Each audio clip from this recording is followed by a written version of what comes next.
안녕하세요. 맥키네 지혜투자클럽입니다. HLB 항서제약과 베이진사 비교를 CGMP 관련되는 부분 팩트 체크까지 해드리겠습니다. 계열 종목인 생명과학, 제약, 테라피틱스, 글로벌 차트론까지 보도록 하겠습니다.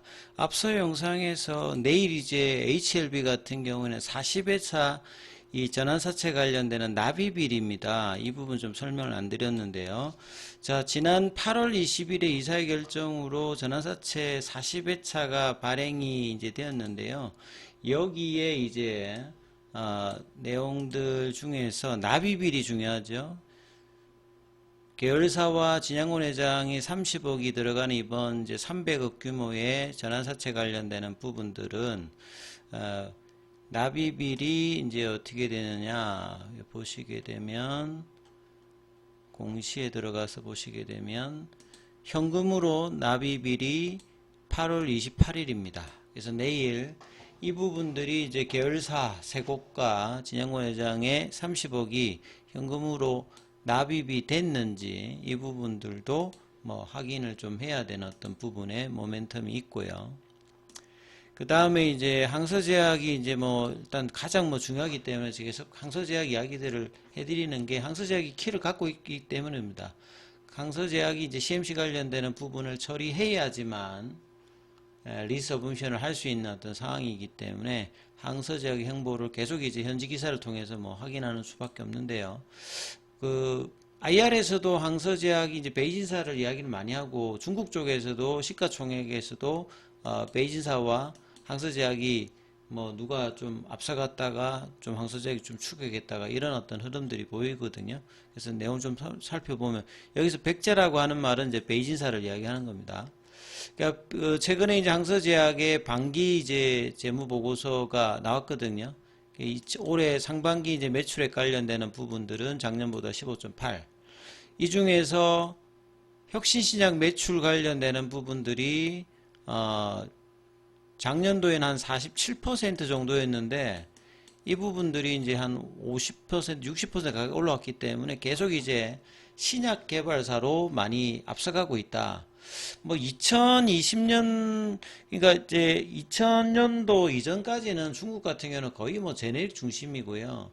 혁신 신약 관련되는 부분들은 2000년도 전에는 뭐 FDA 허가 약물도 뭐 거의 뭐 없을 정도로 그러다가 이제 2000년 넘어서 많이 이제 바뀐 거죠. 그리고 항서제약 같은 경우는 2010년 이후에 가속화를 했고 2014년도에 리보세라님 이제 중국에서는 아파티님 타이탄으로 이제 팔리고 있는 부분들이 되면서 아예 이제 신약 개발사로 바꾸었습니다. 바꾸어진 흐름이 지금까지 이어지면서 매년 R&D 비중을 과거에는 10%, 최근에는 뭐 20% 초반까지 개발비를 올리면서 전 세계에서 가장 R&D 파이프라인이 많은 8위 회사로 올라와 있는 부분이거든요. 그러니까 이에 비해서 베이진사는 아주 이제 파이프라인을 집중적으로 하면서 속도를 내는 형태니까 완전히 좀 구조가 좀 다르다라고 봅니다. 비즈니스 구조 자체가.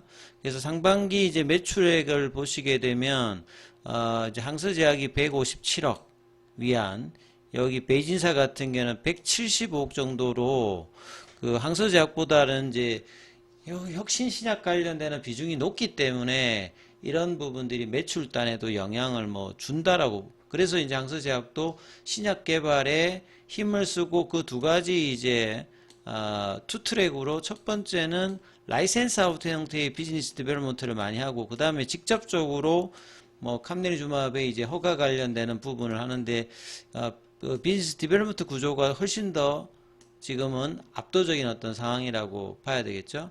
이제 수익 관련되는 부분은 베이진사 같은 경우는 R&D 비중에 원체 많이 투자를 하다 보니까 매출액은 연간으로 2, 3조 정도가 됨에도 불구하고 계속 적자입니다. 그만큼 R&D 투자를 많이 하고 있는 회사이기 때문에 항서제약이 이제 뭐 수익으로 베이진을 앞섰다고 하는 말은 항서제약보다는 베이진이 R&D 투자가 훨씬 더 많이 하고 있는 어떤 상황이다. 이런 부분들이 좀 차이가 있는 거고요.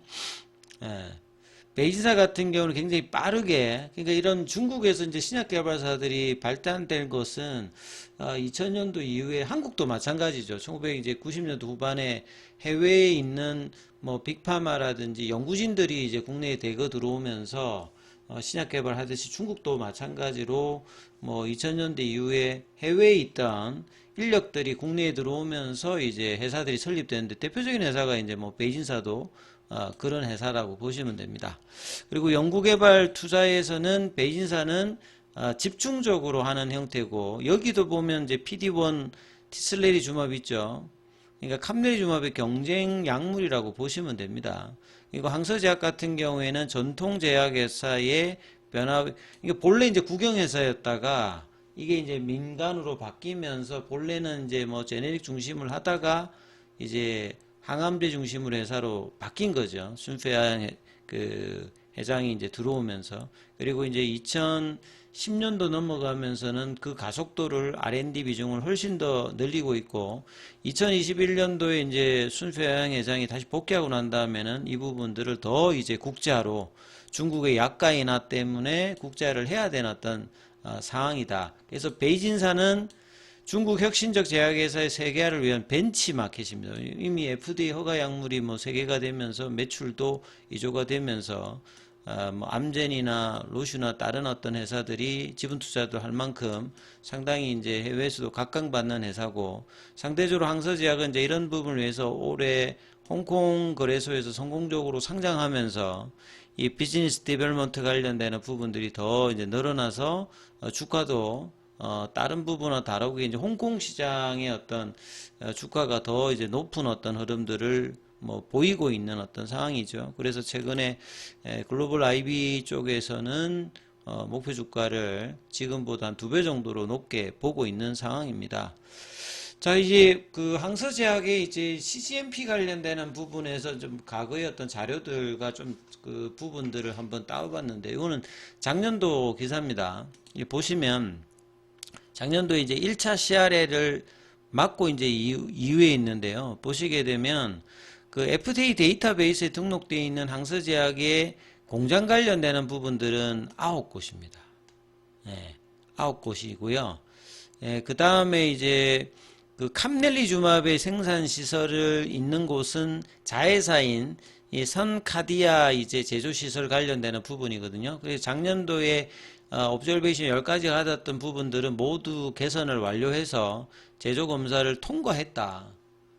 그래서 올해 CRL 두 번째 맞았던 옵저베이션 3는 작년도의 어떤 사항들하고는 별개로 이제 새로 나왔던 거니까 작년도에 이렇게 통과를 해서 이제 9월, 이게 작년 7월달 기사거든요. 그래서 이제 9월달에 넣었다는 겁니다.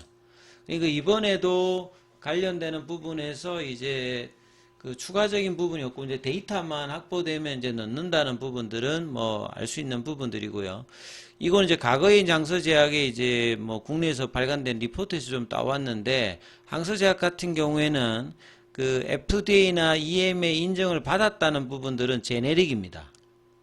그러니까 제네릭을 중심으로 해서 생산하기 때문에 그 미국 쪽에서 이제 항암제 관련되는 제네릭 관련되는 주사제 관련되는 부분들은 과거에 이제 그 7개의 제네릭의 판매 허가를 받았을 때 이 판매 허가를 받는다는 말은 FDA에서 인정을 받아야 되잖아요. 그래서 이 부분들은 제네릭에 관해서는 받았고, 이때도 내용을 보면은 주사제형이라고 하는 것 자체가 굉장히 높은 수준의 제조 공정을 요구하기 때문에 뭐 리콜들이 발생할 수 있고 이런 것들이 나와 있거든요. 그래서 이제 이 신약으로 캄넬리주맙의 이 허가 관련되는 부분들은 요 인증을 이제 좀 받아야 되는 어떤 상황인데, 아직까지 이 부분들을 득하고 있지는 않는 상황이다. 그래서 보면 항암제 제네릭으로는 FDA 실사를 통과한 이력이 있다. 요거는 이제 다른 쪽에 이제 기사인데, 이미 2014년도, 2017년도에 뭐 옥사플리탄 이제 도세탁살 같은 경우에는 1세대 세포독성 항암제거든요. 예, 여기에 이제 그 특허가 끝났기 때문에 제네릭으로 그 미국 쪽에 이제 진출할 때 FDA 실사를 해서 통과를 했다는 말입니다. 예, 그래서 이제 FDA 관련되는 부분에서 CGMP 인정을 받았다. 그리고 이 약물의 생산 시설은 항서제약이 이제 중국에 공장이 9개인데 여기 관련되는 부분을 인정을 받았다는 거죠. 그 다음에 작년도에 관련되는 부분에서 리보세라닙을 생산하는 부분, 리보세라닙이 케미칼이죠. 그 리보세라닙 관련되는 부분들은 CGMP 인정을 받았다는 말은, 그래서 그 진양호 회장이 작년에도 얘기했지만 NAI는 아니지만 VAI로 득했다고 이야기했잖아요. 그러니까 케미칼 관련되는 부분에서는 FDA 관련해서 CGMP 인정을 받았다. 근데 지금 이제 선카디아 시설 관련해서 캄넬리주막 관련되는 부분에서는 지금 아직 이제 허가가 안 돼 있는 상태다. 이렇게 좀 보시면 될 것 같고요. 그 다음에 이제 중국 쪽에서 이제 PD1 관련되는 부분에서 최초로 이제 됐던 부분은 준시에 이제 이 토리팔리맙이 2018년도에 허가를 받은 겁니다. 그 다음에 이제 이노벤트의 이제 신틸리만 관련되는 부분들이 두 번째로 이제 허가를 받았고, 세 번째로 이제 중국에서는 항서제약이 이제 캄릴리주맙, 그 다음에 베이진사의 티슬레리주맙, 마비니까 다 이제 항체 의약품이죠. 그게 주사제라 이 말이라 보시면 됩니다. 그래서 PD1 계열에서 이렇게 이제 허가를 받았고, 지금은 10개 이상 정도가 되는데, FDA에서 이제 그 토리팔리만 같은 경우에는 이제 그 비인두암 관련되는 부분에서 허가를 받아서 작년도에 한 400억 정도 팔았고, 신틀리맙 같은 경우는 이제 안 됐죠.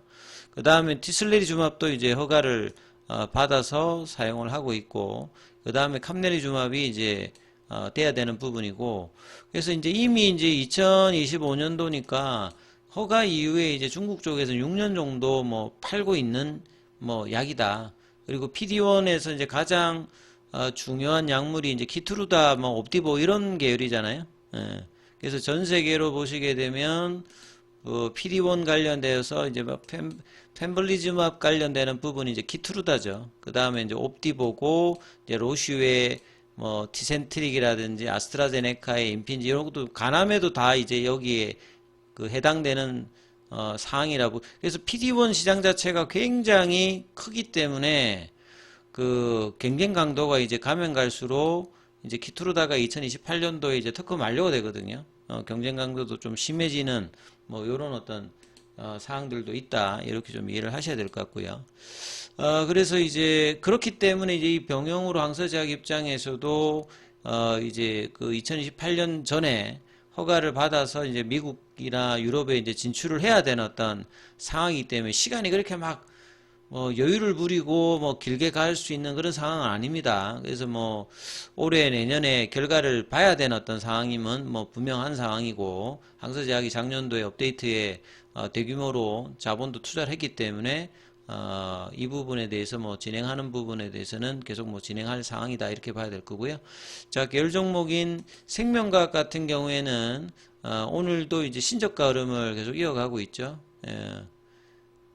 1.94 정도 빠졌고요. 제약 같은 경우에는 보합권 흐름을 지난주 금요일날 음봉 이후에 추가 하락은 좀 제한적인 흐름에서, 그렇다고 반등이 또 세게 나오는 건 아니에요. 거래를 또 줄이면서 일단은 이제 하락 추세가 조금 이제 그 밴드 그 파라볼릭에 하고 이제 캔들과의 이격도가 지금 줄었다는 말은 이제 하락의 어떤 강도는 어느 정도 좀 줄어 있습니다만 방향성은 아직 안 바뀌어 있는 상황이에요.